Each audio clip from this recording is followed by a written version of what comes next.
Heads up everyone, today's episode is going to be talking about things like anxiety and depression, which may affect you when listening. Viewer discretion is advised.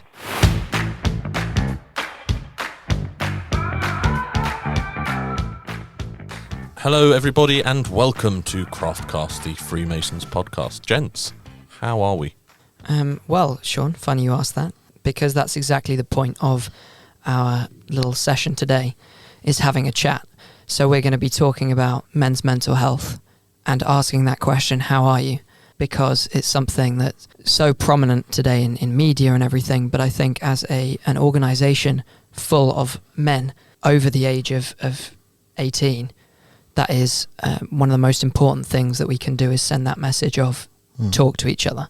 And so I would like to point out to our listeners that we haven't prepared what we're going to say here at all. And this is probably the least preparation we've ever done for an episode, very deliberately, so that this is three guys in a room having a chat about men's mental health, and to at least try and show what we think is important in our fraternity as well as outside of it. Yeah, Stephen, I totally agree that it's an important topic to talk about. We know that mental health affects different people in different ways, and Freemasonry, the United Grand Lodge of England, being an organisation comprised of men, we know that men's mental health is maybe something that's not spoken about as openly as we'd like it to be, and maybe it should be. And I'm sure we'll get into the reasons why sometimes men find it difficult to talk about their mental health. So, looking forward to getting into it. I should just preface by saying we're not doctors. We're not trained medical professionals. We're just three guys sat around a table. We're just sharing our own experiences. And so with that, off we go.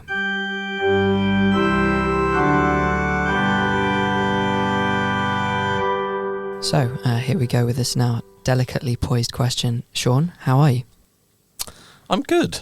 I'm good. Yeah. I mean, it's as with everyone coming. We've been through an incredibly stressful 3 years. If you'd have told me in 2019 that just a few months later we would be in a pandemic and in a national lockdown where we wouldn't be able to see our friends or our families for months, and we'd essentially not be allowed to leave our homes other than a couple of times a day to go to the grocery shopping or to have a walk around a park, I probably would have thought you were kidding me on. But the fact that we lived through that, I think actually this is just an assessment of mine. I feel like some knock-on impacts of that are residual. I don't feel like I felt it at the time when I was sat indoors watching press conferences and different slides being put up with different graphs and stats. But I remember it was about a year or two after, and I'd had all of my vaccinations by that point, and I was feeling a little bit anxious. And I remember I got on the tube to come up to work here at Freemasons Hall, and I felt really panicky. I felt really on edge, really anxious, and I put my mask on. And it was the first time that I'd done it for a long time. And I was the only person on the train that had my mask on. And that's what I'm talking about when I say residual anxiety as a result of that experience, because it was lived experience that made me want to put that mask on. It was a fear. It's almost like a post-traumatic, it's this big traumatic event that happens to the entire world. Exactly. That we're still feeling the effects of, and I think that's probably not talked about very much. And because everyone was in the same boat, to the extent that everyone was going through it, right? Everyone was in the same position.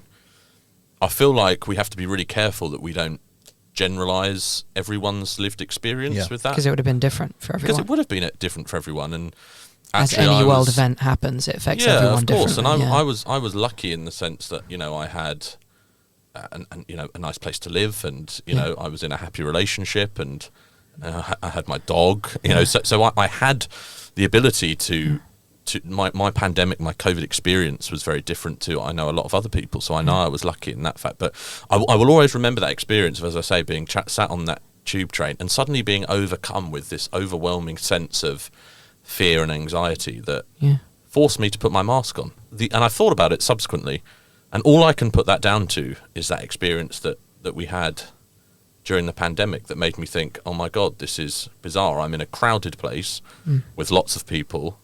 I don't like this. I don't feel comfortable. And I could almost feel myself sort of retracting into myself again in terms of my confidence and my ability. Because I think we all, again, had that where we hadn't sort of been around anyone apart from our immediate family and the people we lived with for months. I almost forgot, in a way, how to be sociable, how to be okay with sitting next to someone on the tube. You know, it was a bizarre feeling, but other than that, okay. I think I'm now at the point where I can deal with it, and I'm not doing that anymore. I'm not being as wary as I was, but it's taken some time.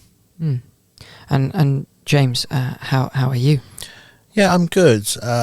Could I interrupt you? I know I just asked you, but I was almost hoping you'd say that, because I think that's the natural. I asked you both the same thing, and you both had exactly the same response. I'm good, but then proceed to tell me what's wrong. That's true. And I think, and I'm very guilty. I think everyone is guilty of it. That the automatic reaction is, I'm good, I'm fine. And I think probably the biggest thing for me when I have a friend who says, yeah, I'm fine. If I notice something's up, I press it. They might not want to talk about it, and they don't have to, but just letting them know that you care and you want to know a bit more than, yeah, I'm good. Yeah. Because I remember, last year, and sorry, I know I'm interrupting you and going off on one here, but in my experience, for example, last year, I was going through one of the toughest periods of my life mentally, and if someone asked me how I was, I'd say, yeah, I'm great, thanks. I'm fine. And then that would be it. And so few people would then go, okay, you don't seem it, or is that real? Are you really okay? I think we all do it, and we're three men sat around a table. I think men do that as well, and it comes from a societal, almost a subconscious feeling of having to be this strong, stereotypical figure, and perhaps not wanting to admit, for want of a better term, when you're not okay. And it's also obviously a difficult and deep conversation to have, that when you're just, I understand small talk, you say, yeah, I'm fine, whatever, I understand that. But certainly if you're close enough with someone to have that conversation, I think that's where probably we need to find a way of moving past that just initial 3 words. I think what Shaun said about COVID really, that kind of resonates with my own experience, because at the time, me and my partner both worked for the same company. Right. Okay. And so the company had a policy where we just randomly one day shut up shop and everyone went to work from home. So we were kind of stuck in the house together for what should have been 2 weeks and ended up being 3 months. Yeah. But I don't know if other employers felt this, but it was all very sudden, the way it all locked down overnight. And so for the first sort of 3 or 4 weeks of the lockdown, it wasn't as if we had tons of work to do. We were just sat at home watching Tiger King or whatever it was on Netflix. And I think I've always struggled with identifying within myself, am I an introverted or an extroverted character? Because I think those that know me would say that I am quite extroverted. I would agree that you're extroverted, yeah. But actually, I don't feel it. I've always felt more introverted. And I think certainly when I was younger, I was much more introverted. And so going back to that sort of solace of being in the house, yes, I was see that little James with his backpack. But that's how I was. Going back to that solace of being sort of in the house, on my own, not on my own. There's just the two of you there. You live together. You know each other really well. It felt like an adventure at first, but as that turned into 3, 4, 5 weeks, it cabin fever set in, anxiety set in, and actually it got to a point where even the novelty of doing things over Zoom or Teams or whatever platform wore off, and I actually felt anxious about going on a video call. Yeah. Even though I wasn't in face to face with somebody, the anxiety of just having to speak to somebody outside of the house was crazy. And then when we did go back to work and we did go back in, I was incredibly nervous, and kind of like you said with the mask situation, it almost washed over me on the way into work this one day of, oh my God, I'm actually going to have to interact with people. Properly talk to people and interact with people. And that sort of introverted childhood part of me that had been there when I was younger came back. That nervousness about interacting with other people, which, I don't know if it's something that I put a show on for previously to become more extroverted, or whether I just naturally developed into that character over time. But that completely disappeared over the course of COVID. I kind of went back to being this, I don't really want to talk to anybody. Because when I look at you, James, and you've got a very high-profile job. You speak to a lot of people all the time. You do a lot of travelling. You meet a lot of different people. Then Masonically, you're a Deputy Provincial Grand Director of Ceremonies, which again means you do His a lot job of is to speak to people. speaking to people, lots of visiting, meeting people. So I would have always, had you down as being extroverted, because I don't think you can do those things without being extroverted. But you've raised a really interesting point, which if that's not what you really are as an individual, imagine the emotional strain that you're putting on yourself by having to sort of act differently to what your brain wants you to do. That must be very tiring. I heard somebody say a while ago, I don't know who it was, that introverts find social interaction drains their energy, whereas extroverts find that social interaction increases their energy. And I certainly come away from a social interaction feeling energized and great, particularly if I've been to a Masonic event. But there is always that little part of me which is like, okay, I've been here for 4 hours now. Not so much not so much in masonry, actually, because that's a social thing. But if it's a work event and I've got to stand up and talk to 200 people for 3 hours, I just get one, I get so nervous, and two, I'm wrecked at the end of it, because it's an emotional drain doing that. So, I mean, well, to go back to because I interrupted you, to go back to my original question, how are you? Well, how are you? You can say I'm good, it's okay. I feel very happy with where I am at the moment. But, That's great. It would be a lie to say that I always feel amazing all of the time. Whether it's work pressure, personal pressure, relationship pressures, whatever it may be. And for those listening, it could be something else. It could be financial pressure. There are always things which sit in the back of your mind all of the time. And sometimes that means that you actually don't feel okay. Yeah. Brother Watley, how are you? Thank you for asking. I would say probably my honest answer is I'm better. I'm feeling better in myself lately. I went through a really long period of putting so much pressure on myself, and I think it stemmed quite a lot from when I was younger. So something I don't know, I'm sure a lot of people who know me will know, and you guys might know, but when I was younger, I was in the press a lot back home in Gibraltar, because of chess mainly, because I was a local chess champion, then ended up winning British championships and representing the UK in world championships and things. And that meant that, so for example, back in 2013, when I was, I think 13, 14 years old, I won the Gibraltar Junior Sports Personality of the Year. And that meant that I went on TV in front of like thousands of people and gave an acceptance speech at 13, 14. That's a lot. And so that's not pressure anyone's put on me at all, don't get me wrong. But I think because of that, I've always had this internal, okay, I need to be doing this now and I need to be doing that. And finding a way to be happy through adversity when I can't be doing all of that has been certainly a journey for me, I think. And when I had, again, as a few people will know who know me, when I had my head injury now 5 years ago, that was a massive change in my life, when all of a sudden I was this sort of stereotypically seen as this high flyer who would really go for this, that, and certainly as a young guy I was really enthusiastic, wanted to beat that record and do this and do that. And then all of a sudden I had a head injury and I couldn't do any of it. I couldn't even stand there and talk to someone for 5 minutes because it was too much for me. And that change was really tough emotionally. And even 5 years later, I think in some ways I still compensate for that, because I lost a chunk of my life where I couldn't do anything. In a similar way, somewhat, to how everyone lost, including myself, lost a chunk of their lives to COVID in some capacity, where they couldn't do this and they couldn't do that. Just before COVID, I had a head injury. And just when I was starting to recover and get back out to being able to go to social events and talk to people, and suddenly COVID hit. And so for me, it was like a really prolonged COVID, and slightly worse, because it was, in all honesty, very scary to me. Yeah. That when I've gone from speaking to thousands of people on stage to talking to someone and getting halfway through a conversation, and suddenly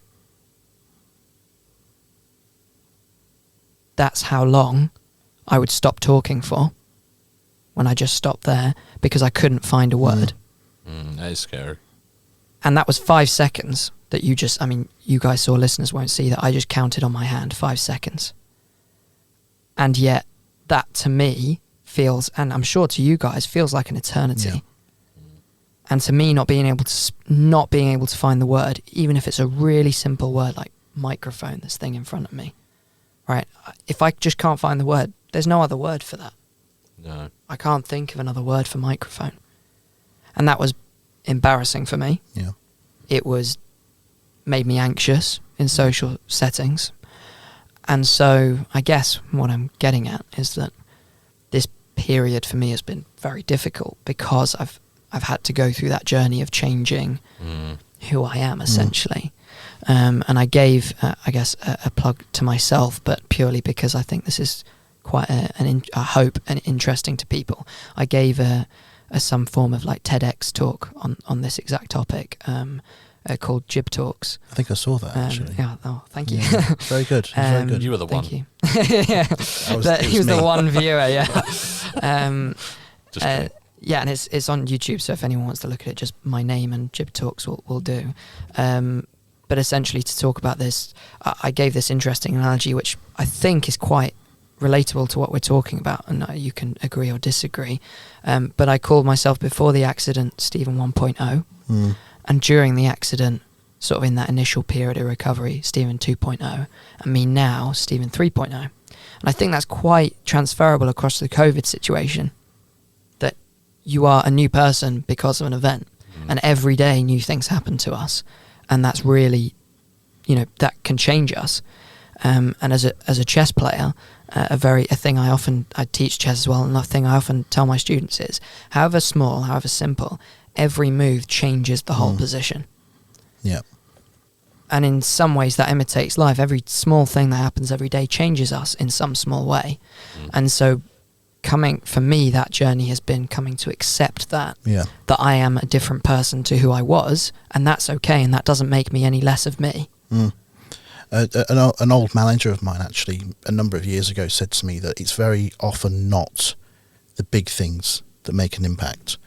It's the accumulation of the very small things over a period of time that adds up to make the difference.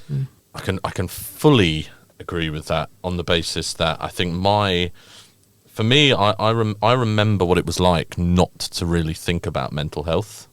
And I think everybody has that moment sort of before they're aware of their mental health, and then after they're aware of it, post and pre and post awareness of their mental health. And I guess I was lucky when I was growing up, in the sense that I had quite a sort of an easygoing childhood, really. There was a naivety to it, quite sort of protected. Yeah, a bubble almost. Yeah, very much so. Which is not a bad thing. My little world, and it was great. And then when I came to going to university, I was really happy in my bubble, really happy in my bubble. And the thought of having to leave my bubble to go somewhere else. I mean, I grew up in southeast London, so my university, Royal Holloway, was in Egham, which is basically in Surrey. It's around the M25, about an hour's drive. But it felt like I was having to sort of exercise myself, out of this bubble and force myself to move away from this sort of happy place that I was and that I had been. And again, I didn't give it due attention at the time, but that definitely had an accumulative effect on my mental health. And then I remember vividly the moment when I became aware of my mental health, and it was without a doubt the scariest experience I've ever had. In that, I remember I'd been out with some friends. We friends from home. We have an annual tradition. We go out for a curry just before Christmas. Nice. Thank you. We go out for a curry just before Christmas, and we'd done that, and we'd done it for years. And I remember I got home that night, got into bed as usual. I wasn't drinking at this point. Got into bed, and then I remember I woke up at about 5 a.m, and the only way I can describe it felt like every single muscle in my body was tense. Every single one, from head to toe. And accompanying that was an absolute inability to catch my breath. It was like I was hyperventilating. I was sweating. At the same time, I could feel my legs shaking. Now, if you imagine you've never had that experience before, it you wake up in the middle of the night and you're experiencing that.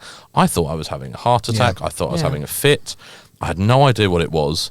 And I finally managed to take control of my breathing.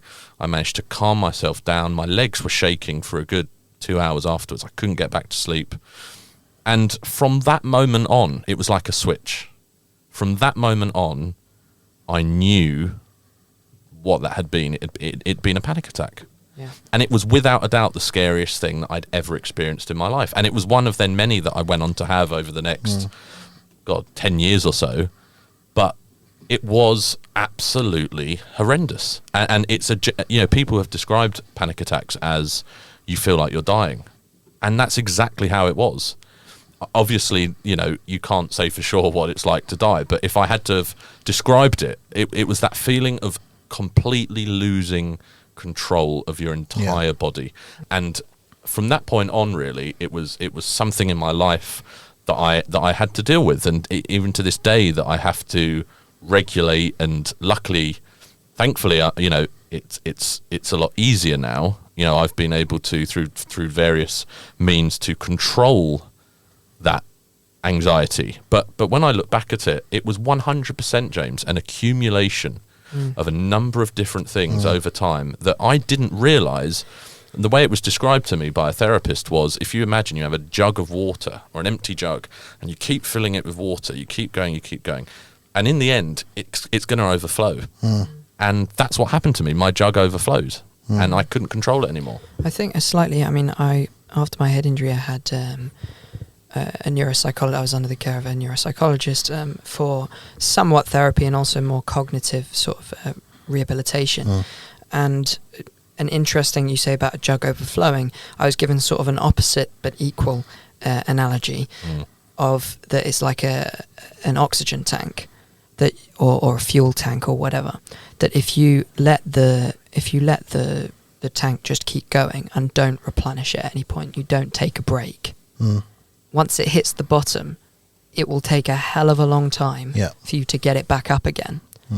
Whereas if you take it at, say, 50% and give yourself a weekend away, or give yourself just an evening of not doing things, then that might go back up to 60%. Whereas if you get all the way to zero, it's going to take you months, potentially. Because that burnout, and I think that's something I, not necessarily diagnosed with, but I'm sure I experience burnout far too often because I push myself really hard, and that really is my own drive that I push myself. Yeah.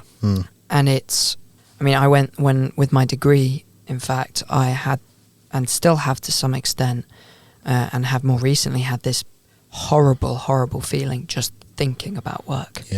And it got to the point, and I noticed it this year, because last year I had to take a year out because I was unwell. And it got to this year, and I had to take a year out because I was physically unwell, but also that was affecting my mental health. Of course, and it was this cycle. And it got to this year, and I went to look at some of the same stuff, and I was in the same position for some of my work, and I just suddenly felt like I need to go to the bathroom and throw up. I just physically, I could not sit there and look at my work without feeling physically sick. So that's what I say when I say I'm better, is I've lately not been feeling like that. But until really recently, I think my answer to your question of how are you would have been, if I was being honest, is I'm not okay. And for so long I didn't say that to anyone. I didn't say I'm not okay. Why do you think that was, Stephen? Why do you think it was that you didn't feel like you could tell someone that? Yeah, I think that's a really good question. I guess partly because I felt like it was no one else's job to fix it. It was my issue that I needed to deal with, and that no one could really help me. So I guess it was somewhat a what's the point, because no one can help. Partly a no one cares. Which, if you say it in the cold light of day, is silly. I know that people care. But you felt like nobody would care. But that I felt like the details of it. Like, I might say I'm not okay, and you know, like here, and you put one arm around me and go, it's all right. But to be able to dig in and work out what's wrong, does anyone really care enough about that to fix the problem? there's a phrase that I love and I use it at work all the time. I don't know if you've ever heard it. It's called perception is reality. And I think in that situation, you probably know in your heart that the people around you do care about you and would want to know. But if your perception is that they're not going to care, that becomes your reality of they don't care about it. And that may make it more difficult to talk about. And in addition to that, I think my concern with it was because I didn't talk to anyone about my experience for weeks. I just didn't, because my fear was, it wasn't that people wouldn't care, it was that people wouldn't understand. And at that point, I mean, and I say that point, I mean, we're talking 10 years ago, but actually the world has changed so irrevocably in a good way towards better understanding of mental health in that 10 years, that actually it feels like it was a different place then, and there was still, and there still is, I'm not saying there isn't anymore, so much stigma attached to this thing. And for me it was like, oh my God, if I talk to people about what I've experienced, will they think less of me? Will there be some sort of judgments around, oh God, he's got issues, send him off somewhere, or I can't give him that responsibility, or I can't rely on him to do this or that. Exactly that. And the other part was, I didn't want to worry people. I didn't want to worry my mum. I didn't want to worry my family, because I was so worried that they wouldn't understand what it was and they'd assume the worst. And little did I know. And what I wish so much that I could, if there's such thing as a time machine, I wish I could go back 10 years and meet 2013 Shaun Butler and say to him, it's okay. Yeah. This is normal. It's all going to be okay. And it's all going to be okay. And it's an illness. It's something that can be dealt with. It's something that you can beat. You are not trapped by this thing. And this too shall pass, as they say. This too shall pass. Exactly. For me, and where I find it difficult sometimes, is it's about pride. And I'll give you an example of what I mean by that. I several years ago, I was in quite a high pressure job. We were coming up to a really big moment in my company, sort of an annual event that happens every year, that it's all hands on deck. It's the most important few days of the year. And I had a bereavement. My grandmother died. And that was, a very difficult moment, as you can imagine. But I didn't cry. I didn't really have any emotional response to the fact that this woman that I was incredibly close to had passed away, because all I could think about was the pride of, I have to be seen to get on with it. I have to be seen to be the leader for my team. I have to be seen to be able to brush my emotions to one side and to do what is required. And it was only months later that I actually found myself at home. I broke down, and I didn't know why. I couldn't work out why. I just had this huge outpouring of emotion, and I couldn't stop crying, and I didn't understand why I felt the way I did. And it was only a few months after that I kind of thought, well, actually, I hadn't had the opportunity to go through the emotions I should have done, because I allowed my pride to get in the way of what should have been a perfectly normal way of feeling. Yeah. One of the sort of reasons I really wanted to have this chat specifically on here is because I think there's a small, well, I don't want to attribute a size to it, there's a problem somewhat in society that Freemasonry is not excluded from, in that, we have lodge members that we are friends with and we'd call them our brothers, and yet how well do we really know how they are when we say, how are you? And they say, I'm good. And I know in my, in lodges that I'm a member of, whether they be, side degrees or my craft, mother lodge, etc., I'll see them however so often, and I'll say, how are you? And they're like, yeah, I'm fine, Stephen, how are you? Good to see you, blah, blah, blah, and that's it. And then we go and have a drink, and we go to the meeting. We have a festive board where we talk about some interesting topics, but really getting into the nitty-gritty of how someone is, I feel like, and it's not necessarily something I can offer a solution to precisely, but certainly I wanted this, hopefully this podcast is listened to by enough people that if just one person listening asks their brother next time they go to a lodge meeting, how are you really? Then for me, sorry, I'm getting all emotional. For me, that's really, like, this is worth it. We could spend hours in here. Yeah. And for me, if someone says that as a result of this, then this was worth it. And this being on Craftcast at all was worth it for that alone. Absolutely. And so I'd like anyone listening, whether you're a Freemason or not, in fact, but particularly for you guys that are going to your next lodge meeting, be it tonight when you're listening, or tomorrow, or next month, next time you go, make a point, please, of finding one person and finding out how they really are. Yeah, that for me, if you could do that, I would be a personal favour, call it. I would really appreciate that. Yeah. Now, coincidentally, this week, when you're listening to this, is Mental Health Awareness Week here in the UK. And it's not. We always wanted to do this episode, didn't we, chaps? This was always an important discussion. It just happens to be that it's landed this way. But it is incredibly important. And again, something I wish that I could say to past me is that there is support available. I mean, I was lucky enough that I made the decision to seek that help out, and I know that doesn't always happen. So generally, in terms of support, the Masonic Charitable Foundation have a helpline that you can call. They're there for Freemasons and families. If you want support, if you need to talk to someone, give them a call, pick up the phone, and please take that step, because it's such a monumental moment in your life when it dawns on you that this thing isn't all-encompassing of your life. It doesn't have to be.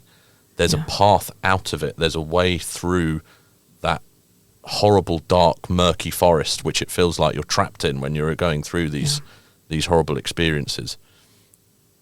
And reaching out and helping to find the path out of that forest is amazing. And it's eye-opening. And as I say, the Masonic Charitable Foundation, give them a call. They have a great page section on their website that you can look into. If you're not a Freemason, first of all, why are you not a Freemason? That's the first question. The second question, there's so many charities that you can reach out to. Mind More in important the UK. question. Yeah, Mind, the Samaritans. You know, there's so many organisations that are out there to help you get through this. And I would just like to return to that. I myself, when I think of, let's say, my mother lodge, for example, I would say, if you ask me how they are as a general population, I'd say, yeah, they're great. And yet, if I also ask myself, have I ever met a guy who I've spoken to about mental health and they've not had their own experiences? And so I can almost guarantee that if you speak to someone, they will be able to talk to you about it. And that feeling is freeing somewhat, even just saying you have. I think there's no way of measuring how much that can help someone by just sitting there and having a chat. Guys, thank you so much for this amazing conversation. I think it's been really good to talk about this. As Shaun says, we were going to do this anyway. It's just coincidental that it's fallen in Mental Health Awareness Week. For all of those listening, don't forget to email us, podcast@ugle.org.uk. You can tweet us at United Grand Lodge of England, UGLE_Grand Lodge on Instagram, and you can find us on Facebook as well. And we will be giving you some contact information for some of those charities and the MCF that we spoke about earlier after the credits at the end of the show. So stick around for that if you find that would be helpful. And just before we sign off, I'd just like to say I hope that anyone listening has got to know us a little better. And I hope that we achieved, I don't know what it's like, haven't listened back to it obviously yet. I hope that we've achieved our goal of sitting here as three guys and having a chat about what's important to us in men's mental health. And thank you to guys in particular for being brave, and because it is, frankly, for being brave and having a chat honestly with me and everyone listening. So thank you and goodbye from me. Bye everyone. Goodbye. Craftcast, the Freemasons podcast. The podcast is hosted by Shaun Butler, Stephen Watley and James Dalton. The producer is Marta Zandri, and the podcast is edited by Trisonic. If you or anyone you know has been affected by any of the themes raised in this episode of Craftcast, you can contact the Masonic Charitable Foundation on 0800 035 1690 or email help@mcf.org.uk. You can also contact Mind at 0300 123 3393 or visit mind.org.uk. Samaritans are available on 116 123, and you can text SHOUT to 85258.